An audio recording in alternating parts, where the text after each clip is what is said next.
divulgar o trecho dele falando, dele fingindo que não escutou a resposta, mas como poderíamos divulgar a resposta dele? Eu quero divulgar a resposta dele aqui. Eu quero que vocês assistam comigo e vejam a quantidade de abobrinha que o Lula anda dizendo por aí. Beleza? Põe na tela essa entrevista coletiva que o Lula deu ao lado do presidente de Portugal, aquela que vocês já devem ter visto na internet dele, eu não escutei, desculpa, não tô te entendendo. Que é um miguezinho que se dá quando você é pego de sopetão ali numa pergunta complicada, e foi o que ele fez, mas ele deu a resposta depois. Eu tô sendo justo com ele. O problema, como eu disse, ele só falou abobrinha. A gente vai reagir aqui à resposta completa do Lula. Deixa eu falar uma coisa sobre a guerra da Rússia e da Ucrânia. Faz tempo uma pausa, que o meu só uma país pequena observação. Uma decisão. Uma pequena observação um pouco inútil. O Lula sempre começa alguma resposta dele. Olha, deixa eu lhe falar uma coisa. Tipo, sempre isso, né? Tipo, um negócio meio... Rapaz, deixa eu te explicar uma coisa aqui. Deixa eu te contar um negócio. Ele gosta de começar assim. Mas vamos lá, vamos ao conteúdo. De que nós condenamos a Rússia pela ocupação do espaço pela ocupação e ferir a integridade territorial da Ucrânia. Isso logo nos primeiros dias. E temos voto na ONU nesse sentido, fazendo críticas à ocupação. Entretanto, nós não somos favoráveis à guerra, nós queremos a paz. O Brasil está tentando já há alguns dias. Foi isso que eu conversei com o Olavo Schultz, isso eu conversei com o Macron, isso eu conversei com o Biden, isso eu conversei com o Xi Jinping. O Brasil quer encontrar um jeito de estabelecer a paz entre Rússia e Ucrânia. O Brasil não quer participar de guerra. O Brasil quer encontrar um grupo de pessoas que se disponha a gastar um pouco do seu tempo conversando com todas as pessoas que prezam. Você vê que aqui ele ainda não respondeu a pergunta da jornalista, que vocês devem se lembrar, que ela fala, olha, o Brasil mantém ali a sua posição de culpar tanto a Ucrânia quanto a Rússia como responsável, de colocar ambas no mesmo pé de igualdade como responsáveis pela guerra? Essa foi a primeira pergunta. A segunda pergunta foi se ele mantém as declarações que ele fez sobre a União Europeia, que ele disse que a União Europeia não deveria mais enviar armamento para a Ucrânia. E aqui ele não vai responder absolutamente nada sobre isso. Inclusive, depois a jornalista continua o questionando sobre isso. Ele tá dando aquele miguezinho, que é aquele papinho furado, né? Que o Lula tá contando por aí. Eu estou procurando umas pessoas que estão em busca da paz, né? Criar um grupo da paz. Já existe o tal grupo da paz, e o tal grupo da paz tá se posicionando majoritariamente contrário à invasão e a favor da Ucrânia, porque sabe o perigo, né? Da Rússia vir anexar ou, enfim, acabar de fato com toda a integridade territorial da Ucrânia. É sobre isso que está em jogo, né? É sobre a defesa e a segurança de todos os países ali que fazem fronteira com a Ucrânia e com a Rússia. Vamos continuando. Pela paz, para fazer a paz. Eu não tenho experiência de guerra, porque no Brasil, a última do Brasil foi a do Paraguai. Eu não era nascido. Mas eu tenho experiência de muitos movimentos sociais. Conheço quando se radicaliza muito ou não. Às vezes você começa uma luta pensando que vai acontecer uma coisa, não acontece, e depois você não sabe como parar. No caso da guerra, a Rússia não quer parar, a Ucrânia não quer parar. Pois bem, nós vamos ter que encontrar um grupo de países.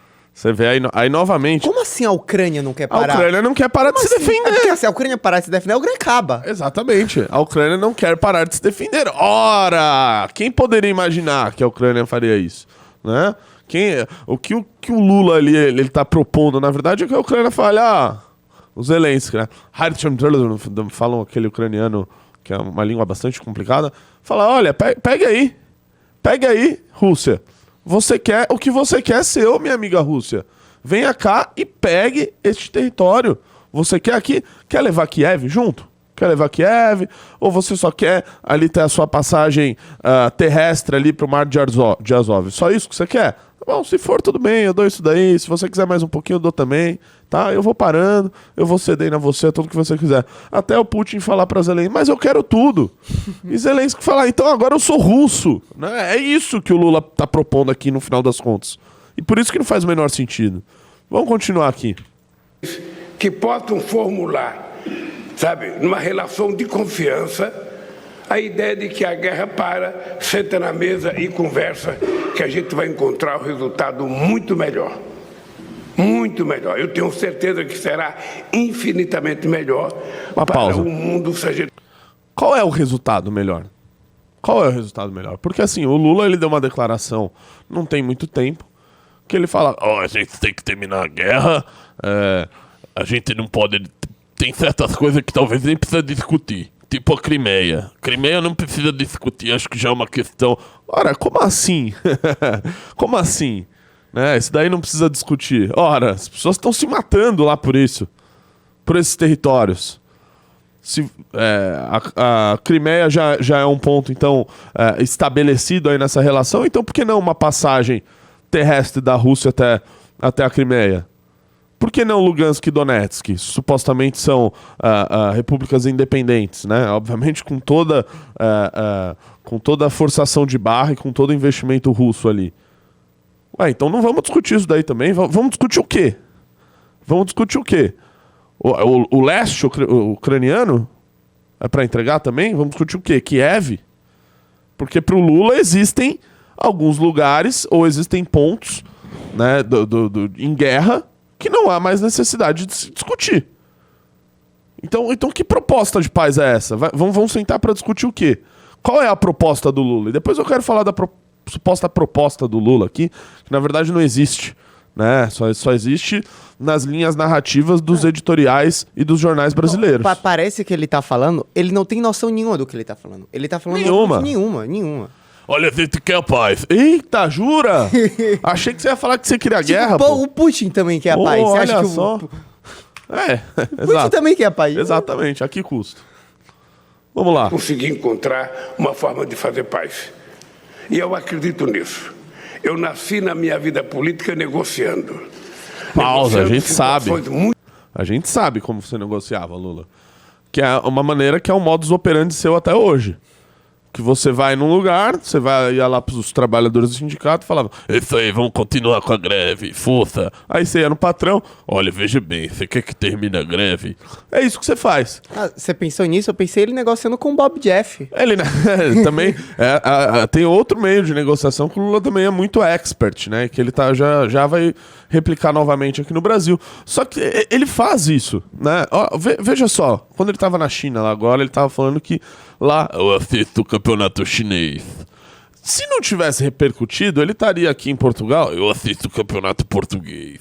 Se nada disso repercutisse, como era antigamente, né? Não tinha essa questão de celular, de vídeo, de tudo sair na mesma hora. Ele iria estar na próxima viagem, não sei. Não sei, na Nigéria. Eu assisto o campeonato da Nigéria.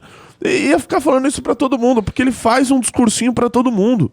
E ele tentou replicar isso na campanha. Isso é importante de falar. Quando ele ia em igreja, colocava antes de 2018 também o Haddad e a Manuela Dávila pra ir. Eu sou contra o aborto. Aí pros companheiros, olha, o aborto é uma questão da mulher, né? Veja bem. Então, pra cada um ele faz um discurso. O Lula sempre foi assim. E é engraçado quem cai na conversa, né? Tem gente que... Não, mas olha só o que o Lula disse agora. Tá bom, mas e o que ele disse ontem? O que ele vai dizer amanhã? Que vai ser inversamente diferente do que ele acabou de falar, né? Acho que precisa se atentar a isso. Muito difíceis para o meu mundo sindical. E eu sempre acreditei que era possível você encontrar uma solução. E eu acho que essa guerra da Rússia e da Ucrânia, sabe, a gente pode encontrar a solução. É preciso que os dois países confiem em interlocução, que pode ser de fora, mas que pode ajudar a resolver o problema e construir o fim dessa guerra. É melhor encontrar uma saída em torno de uma mesa do que continuar tentando encontrar saída no campo de batalha. Não, tá aí a frase que o Mas no marqueteiro caso, escolheu. quanto ao papel da União Europeia, perguntava se mantém a ideia de que a União Europeia está a contribuir para a continuação dessa guerra. Ó, ela manda uma boa pergunta, porque ele não falou sobre isso. Se você não fala em paz, você contribui para a guerra.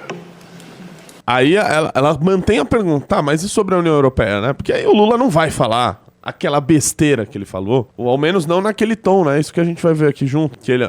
A União Europeia não tem que mandar, junto com os Estados Unidos, não tem que parar de mandar coisa pra Ucrânia, tem que parar de mandar coisa pra Ucrânia. É isso que ele falou. E ele não vai repetir isso aqui.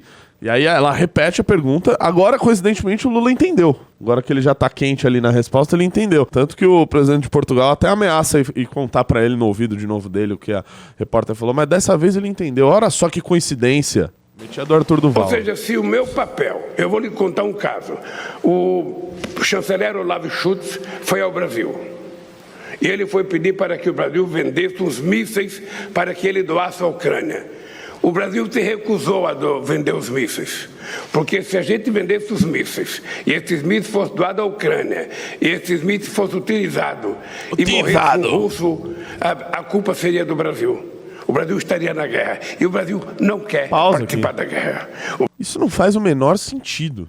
Isso não faz o menor sentido. Vamos pela lógica do Lula. Se o Brasil liberasse os supostos mísseis para a Alemanha mandasse para a Ucrânia e a Ucrânia se defendesse de uma invasão estrangeira do seu próprio país, a responsabilidade seria do Brasil. Mas olha só, o Brasil deixando navios iranianos atracarem no Brasil serão, obviamente, utilizados para terrorismo, para comércio ilegal de armas, para comércio de drogas. Aí não é responsabilidade brasileira, sendo que já foi alertado pelo mundo inteiro sobre esse problema e o Brasil deixou. Então, uma coisa vale para quando você ali vai liberar mísseis para a Alemanha para posteriormente chegar para a Ucrânia se defender. Não é para a Ucrânia atacar alguém, é para se defender. Mas a questão dos navios iranianos, aí tudo bem. Então deixa atracar. Se os navios iranianos forem utilizados para terrorismo, para comércio legal de armas, para comércio de drogas, aí beleza. Aí não é responsabilidade brasileira? Faz sentido isso? Vamos seguindo. O Brasil quer construir a paz.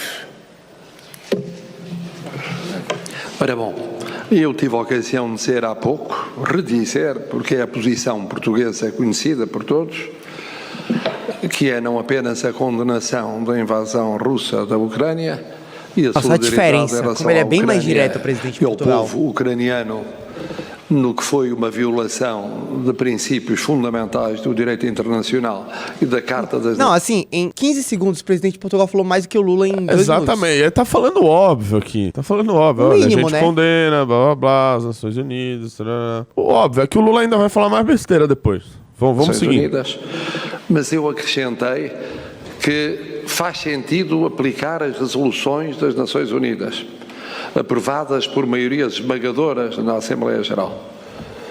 E essas resoluções arrancaram na condenação, continuaram ao longo de um ano e mais de um ano de guerra e culminaram no pedido da retirada imediata das forças russas da Ucrânia como uma condição fundamental para ser possível encontrar não apenas a reparação de quem foi agredido, não agrediu, mas também um ponto de partida para a procura de uma afirmação duradoura e justa de princípios de direito internacional. Ok. E, portanto, nesse sentido, Portugal, solidário com... Ele está reafirmando a posição de Portugal, a União dos países da Europeia, pensa que é óbvio, pela não condenação é uma de tudo aquilo, situação e sem equiparar justa os dois, né? O não permitir à Ucrânia o defender-se e tentar recuperar território que foi invadido com violação da integridade territorial e da soberania do Estado. É isso. Quanto ao papel que o Brasil pode ou não desempenhar neste processo? Como? Qual é o seu entender quanto ao papel que o Brasil pode ter neste processo? Isso, Ó a o papel do resposta Brasil do é o Brasil presidente que define. Há um princípio fundamental. O presidente Falou Lula da óbvio Silva aí, não pausa aí. substitui. Falou óbvio aí, falou qual que é o papel do Brasil, né? Se fosse o Lula, qual que é o papel, sei lá, Da Namíbia, o Lula. Olha, o papel da Namíbia é muito importante, deveria se posicionar. Metendo o bedelho dos outros. Eu acho que... Assim, eu tô esperando o Lula meter que a guerra dele é contra a fome. Aí ele vai falar. Ele fala, né? Fala. E aí o presidente de Portugal dá uma resposta óbvia ali pra uma pergunta. Qual que você acha que deveria ser o papel do Brasil? Quem define o papel do Brasil é o presidente do Brasil, né? O Congresso Nacional, o presidente da República, as instituições brasileiras, não sou eu. Resposta óbvia que ele dá aqui, mas... né? Assim, não tô falando que também o presidente de Portugal é uma grande coisa, né? Mas você vê ali né, que a gente tem um nível muito baixo, a gente se nivela muito por baixo. O nosso presidente já tá falando as maiores atrocidades aí a respeito já tá falando, né? Mas se perguntasse sobre o papel de qualquer outro país, ele também estaria falando besteira. Vamos seguindo. Ao Presidente, à Assembleia da República e ao Governo Português, e eu não me substituo ao Presidente Lula da Silva e ao Congresso Brasileiro. O que significa que nós, naturalmente, que procuramos no quadro da CPLP, como nas relações bilaterais, como nas organizações internacionais que somos membros, procuramos as pontes de entendimento. E nessas resoluções, Portugal e Brasil votaram sempre do mesmo lado ao longo de um ano e tal. Agora, compete às autoridades de cada país o desenvolver aquilo que consideram que é a prioridade para o país. Para Portugal, aliado da União Europeia, aliado da NATO, país que definiu uma linha, que é uma linha de apoio à Ucrânia, nos vários domínios e também militar, a linha é uma. Para o Brasil, é a linha que o Presidente Lula aqui definiu, primeiro no texto que leu, depois na explanação complementar desse texto. Olha, eu sinceramente, eu compreendo o papel da Europa, eu tive que compreender da Romênia antes de vir para cá. Eu compreendo o papel da Europa. Você compreende o papel da Europa mesmo? Porque na semana passada você estava falando que a Europa e os Estados Unidos precisavam parar de enviar armamento. Como se eles fossem corresponsáveis pela manutenção da guerra. Por enviar armamento para um Estado aliado se defender de uma invasão estrangeira. Não é isso que você disse semana passada. Vamos lá. Ele tem 600 quilômetros de fronteira com a Ucrânia. Então eu compreendo o papel dele tranquilamente. Mas eu quero que as pessoas compreendam o papel do Brasil. Quando em 2002 eu fui aos Estados Unidos, o Bush queria fazer guerra com o Iraque. Aí vem. E estava decidido fazer guerra com o Iraque. E convidou o Brasil para participar da guerra do Iraque. Eu disse para ele que a minha guerra não era do Iraque. A minha guerra era contra a fome no meu país. Mano, eu adoro essa fanfic. Essa fanfic é muito boa. Não, agora você imagina assim, né? 2 chefes de Estado, né? Conversando. Ele falou que foi nos Estados Unidos ou no Brasil? Não, nos Estados Unidos, que ele nos foi Estados lá. Unidos. Então ele tá lá, salão oval. Não, mas assim, ele já mudou essa história várias vezes. Não, claro. Eu acho que ele tuita isso, sem zoeira, a cada 6 meses. Ele tuita o da maçã, né? Aí tem vezes que ele fala que o Bush ligou, tem vezes que ele fala que ele tava lá. Exato. Ele sempre fica mudando a versão da história. Exatamente. Sempre conta esse papinho furado. Agora você imagina, né? Vamos imaginar que essa história é a realidade. Mas a gente sabe que não é, porque o Lula ele muda a história a cada dia. Os 2 presidentes lá, 2 chefes de Estado, um salão oval, conversando após um converscote entre as 2 nações. Aquela coisa maravilhosa, chique. Aquele momento de poder, sabe, falar um com o outro ali no particular. Falar, sabe? What do you think about Mr. Putin? O presidente Putin é chato pra caralho. Aquela hora que você pode falar coisas assim, né, em privado e tal. Não. O cara fala, I need your help in Iraq. E o Lula responde, my war is against the hungry. Pô, pelo amor de Deus. Pá, ninguém acredita nisso. Ninguém acredita nisso. Tipo assim, o cara pode ser o maior petista do Brasil, ele não acredita nisso. Ele não acredita nisso. É impossível acreditar numa bobagem. Nós estaria tão... Vai, pelo amor de Deus, vai. Pelo amor de Deus. Vamos seguindo. E conseguimos vencer a guerra. Agora tem 33 milhões de pessoas com fome outra vez no Brasil. E a minha guerra, outra vez, é combater a fome no Brasil. E, paralelamente, tentar construir um jeito de fazer com que o mundo viva em paz, porque a guerra não constrói absolutamente nada. A guerra só destrói, e eu não acho correto as pessoas ficarem em guerra. Que imitada, que lacrada. Frase forte, hein? Frase forte. Você vê uma frase aí do... Só faltou ele cantar John Lennon, assim, Imagine. É uma frase aí polêmica do presidente Lula, que ele diz, eu não acho certo as pessoas ficarem em guerra. A guerra só destrói. Uau! Eita! Parabéns, painho! Né? Você imagina a torcida pensando isso.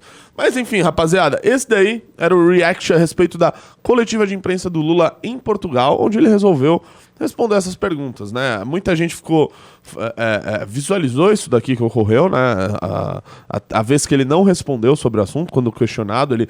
Não tô te entendendo. Alguém, por favor, me explica o que tá falando, né? Sendo que era uma pergunta dura, muito bem feita pelo jornalista, que aliás insistiu na pergunta quando viu que o Lula tergiversou e não respondeu nada. Mas aqui no Expresso MBL a gente quer ser honesto aqui com a nossa audiência, não só mostrar o Lula, eu não entendi, veja bem, e saindo fora, não. Ele, né, continuou lá, sem entender, e respondeu. E a resposta foi essa desgraça aqui que ele falou. Foi isso.